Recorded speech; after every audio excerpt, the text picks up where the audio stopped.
exactamente el esquema de seguridad a implementar en estos primeros 2 establecimientos.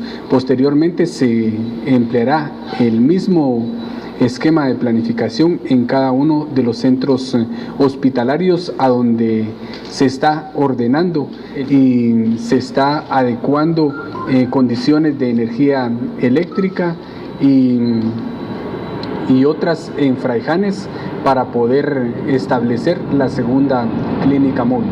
Estas van a ser operadas por el Ministerio de Salud para que los privados de libertad no sean trasladados a los hospitales, sino que sean atendidos en estas clínicas móviles. En el caso de que sea una emergencia o de que se necesite un tema quirúrgico o especial en favor de alguno de los privados de libertad, pues entonces ya se harán los traslados con la seguridad pertinente para que no ocurran incidentes negativos en el desplazamiento como en la...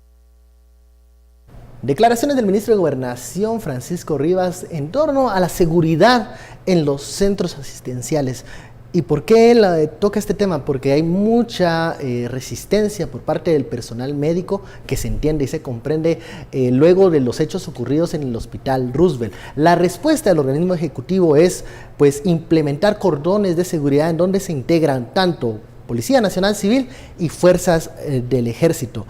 ¿Es esto suficiente? ¿Qué ha pasado después de los hechos violentos de ayer? ¿Cómo va la investigación? ¿Cómo están los siguientes mensajes desde el Ministerio de Gobernación? ¿Se está dando seguridad de que se van a capturar, recapturar en algunos casos a los responsables de la jornada de ayer? Héctor.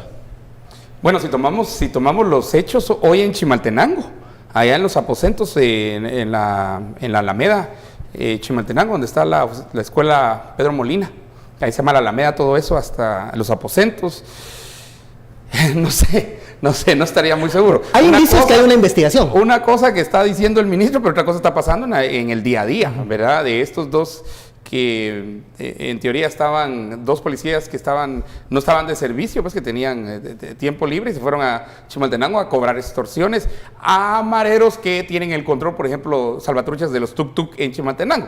Que los mareros controlan los tuk-tuk en Chimaltenango, no solo en Chimaltenango, sino casi en cualquier lado donde hay tuk-tuks, eso lo sabemos, no solo en Chimaltenango. Pero entonces también cómo se está dando ese proceso también de inteligencia interna o contrainteligencia sería eso, para poder... ¿Por qué saco este tema? Por una razón sencilla. El hecho que han llegado estos al hospital y tuvo que haberse filtrado información. Estos no llegaron solo porque se les ocurrió o porque sabían que iba a llegar, sabían exactamente dónde estar, en qué momento estar ahí y todo. Entonces eso es información. Y la información es al final el activo más preciado, el activo más difícil de obtener, pero también el más preciado. Y ese es el que debería estar atrás el Ministerio de Gobernación en inteligencia y contrainteligencia, pero también la inteligencia civil debería estar en todo este proceso para ver también cómo es que se están dando estos traslados. Nos enteramos cosas que no sabíamos, ¿verdad? Que por ejemplo hay aquí presas de alto perfil, la Anielita y por ejemplo la exregistradora Anabela de León, que tienen permiso para salir cada 15 días. ¿verdad? Y el viceministro se quejaba de algo que sucedió con relación a esas salidas, porque tienen que salir y hay que enviar guardias y regresar y todo. Son permisos especiales y reciben miles de solicitudes de esos permisos. O sea, no solamente es la cuestión eminentemente médica, tienen que ver también con permisos de otra naturaleza. Por ejemplo, visitar a los abuelos, que era el caso de los permisos que tiene, por ejemplo, la Danielita, ¿va? Para poder salir. Entonces sí es mucho lo que tiene, y si vamos al nuevo director, va a tener que apretar bastante las decisiones, va a tener que cortar muchas de las decisiones, pero aquí es donde tu pregunta anterior, hace 3 preguntas, era de la negociación.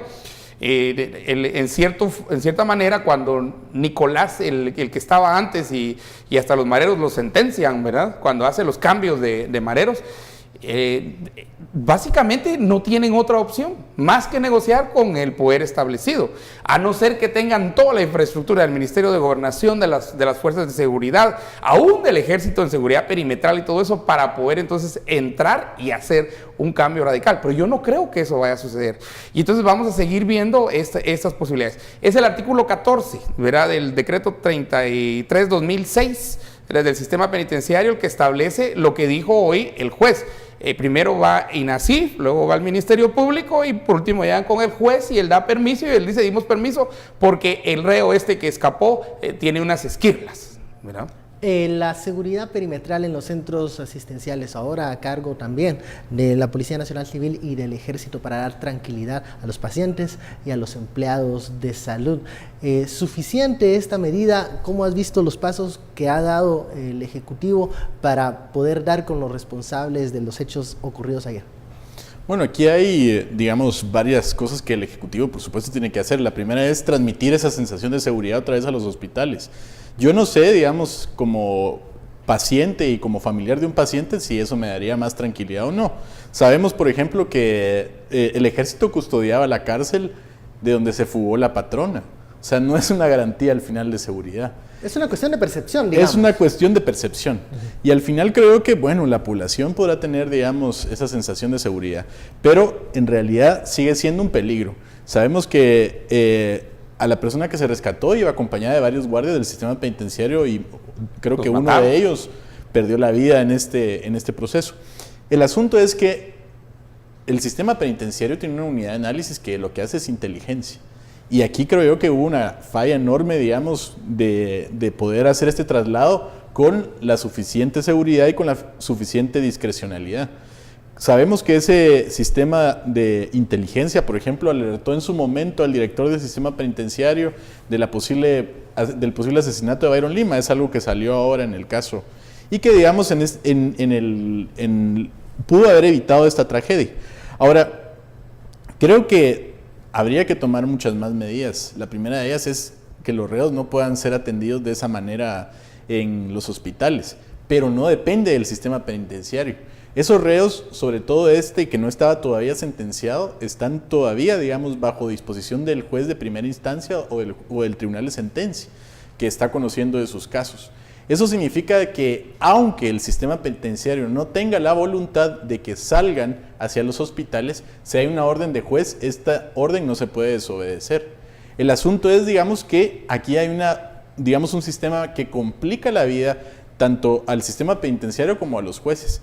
Primero porque, digamos, aun cuando el sistema diseñe cárceles especiales para, por ejemplo, delitos menores, que pasó en la zona 18, que se creó un ala precisamente para delitos de baja peligrosidad, lo que termina pasando es que los jueces de primera instancia, a las personas que les dictan autos de prisión preventiva, los terminan enviando como solución, no importa si es grave o no, sino solo si es marero o no, a esas cárceles. Y el asunto es que entonces ahí comienza un desorden enorme. Creo que al final las cárceles tienen demasiadas personas que pueden intervenir en cómo manejarlas y por lo tanto no hay una sola guía, digamos, de cómo se puede llevar la mejor forma de la seguridad adentro, de la seguridad interna y sobre todo en el tema de los traslados, que al final depende de una decisión judicial.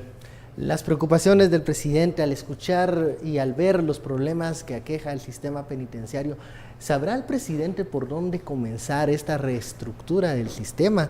Más allá de la solicitud de financiamiento, ¿debe él hacer un llamado a la unidad, a los partidos políticos, a las fuerzas políticas, a los diferentes sectores para reorganizar este tema de cárceles, ir más allá de las propuestas de pena de muerte, que es un debate aparte que se está manejando, ir más allá de la aprobación de leyes casuísticas? Ayer vimos, pasó en primera lectura una llamada ley antimaras, coincidente con lo que pasó ayer, pero no sabemos si esta ley antimaras puede solucionar de fondo el tema o es un discurso político convertido en norma o en propuesta de ley para poder tener cierto foco mediático. Todos esos temas yo sé que preocupan al presidente Jimmy Morales.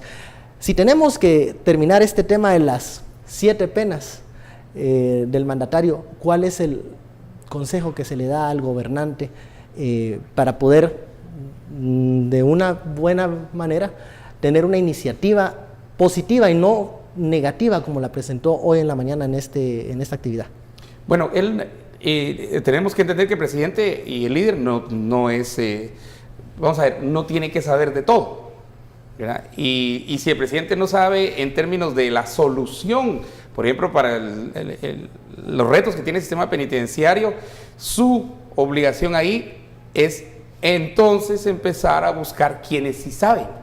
Es que una de las funciones del líder es generar liderazgos, es crear liderazgos, es crear nuevos liderazgos o apoyar a los que están en el proceso de crecimiento. No aplastarlos porque no quiere competencia, sino al contrario. Y si lo superan, ¡qué bien! ¡Qué bien! Esa es la función de líder, generar y crear nuevos liderazgos y apoyar a los liderazgos emergentes, los que vienen hacia afuera. O sea, no tiene que saber de eso. El presidente no tiene que ser pedagogo y sí le preocupa, por ejemplo, habló también de del sistema y los niños que abandonan el sistema escolar, ¿verdad? Miren, yo creo que ahí la palabra correcta no es ni abandono, sino la palabra correcta es expulsión, porque un sistema que fuera atractivo para los niños, que fuera increíblemente atractivo, los niños no se irían.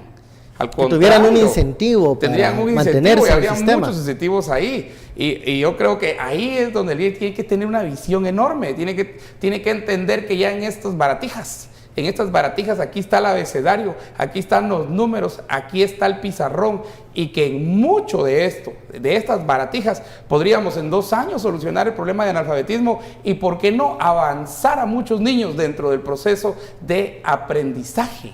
Él no tiene que ser experto en tecnología, no tiene que ser experto pedagogo, no lo es. Pero sí tiene que tener la visión, de entonces buscar en el mundo. Ahí está Sir Ken Robinson, por ejemplo, no sé, o Salman, el de Khan Academy, ¿verdad? El de Khan Academy, Salman Khan, el de Khan Academy. Se puede traer a todos estos, se puede pedir a las empresas que colaboren en esto. Ahorita una empresa trae al creador de Wikipedia.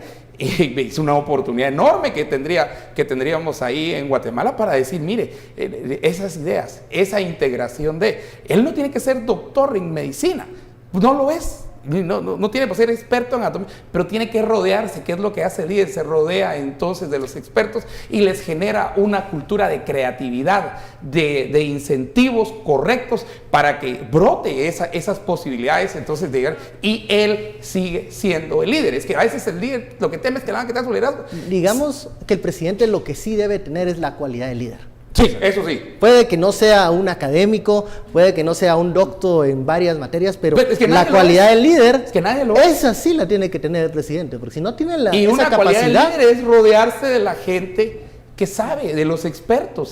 No hay ningún problema, Jimmy, en que te rodees de la gente que sabe. Bueno, vamos al corte y luego regresamos con Julio Prado. Vamos a concluir con el tema de las penas. Son varias las que afligen al presidente. Volvemos.